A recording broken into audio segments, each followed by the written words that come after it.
asleep. Grant stabbed in the air with an emphatic finger. Lex came silently and he gestured for her to get into the raft.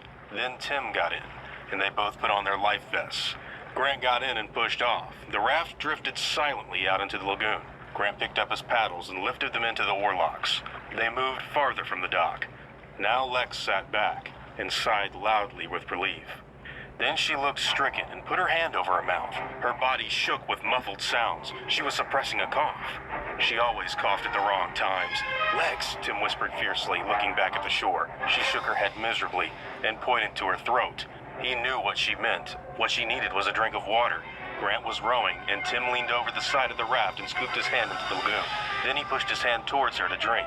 Lex coughed loudly, explosively in Tim's ears. The sound echoed across the water like a gunshot. The Tyrannosaur yawned lazily and scratched behind its ear with its hind foot like a dog. Then it yawned again. It was groggy after its big meal, and it woke up slowly.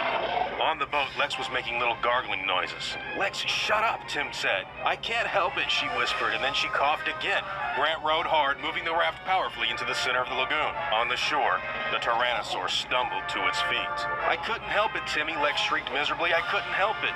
Grant was rowing as fast as he could. "Anyway, it doesn't matter," she said. "We're far enough away. He can't swim." Tim began to shout at her. "Of course he can swim, you little idiot." On the shore, the Tyrannosaur stepped off of the dock and plunged into the water. "Well, how should I know?" she said. "Everybody knows Tyrannosaurs can swim. It's in all the books," Tim replied.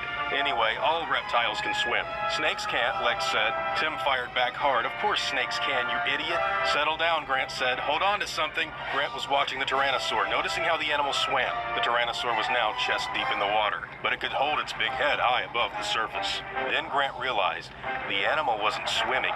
It was walking. Because moments later, only the very top of its head, the eyes and nostrils protruded above the surface. By then it looked like a crocodile, and it swam like a crocodile, swinging its big tail back and forth. The biggest crocodile in the entire world.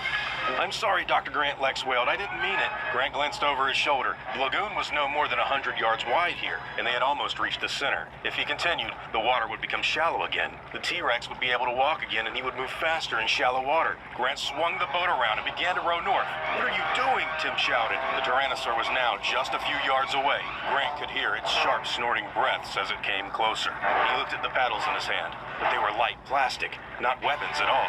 The Tyrannosaur threw its head back and opened its jaws wide, and then, in a great muscular spasm, lunged forward to the raft, just missing the rubber gunwale.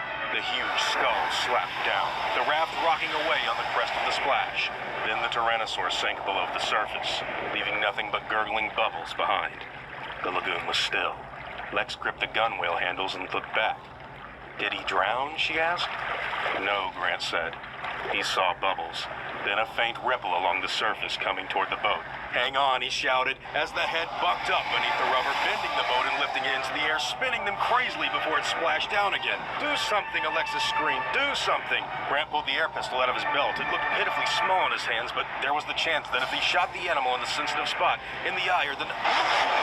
The Tyrannosaur surfaced beside the boat, opened its jaws and roared. Grant aimed and fired. The dart flashed in the light and smacked it into the cheek. The Tyrannosaur just shook its head and then roared again. Then suddenly they heard an answering roar. Looking back, Grant saw the juvenile T-Rex on the shore. It was crouched over the sauropod kill that the big T-Rex had made. The little one was claiming it as his own.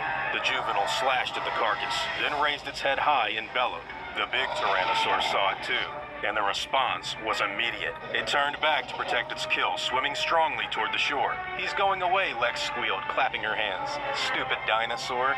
From the shore, the juvenile roared defiantly. Enraged, the big Tyrannosaur burst from the lagoon at full speed, water streaming from its enormous body as it raced up the hill past the dock. The juvenile ducked its head and fled, its jaws still filled with ragged flesh. The big T-Rex chased it, racing past the dead sauropod and disappearing over the hill. They heard its final threatening bellow, and then the raft moved up to the north, around a bend in the lagoon, and down a river. Exhausted from rowing, Grant collapsed back, his chest heaving. He couldn't catch his breath. He lay gasping in the raft. "Are you okay, Dr. Grant?" Lex asked. "From now on, will you just do what I tell you?" Grant said.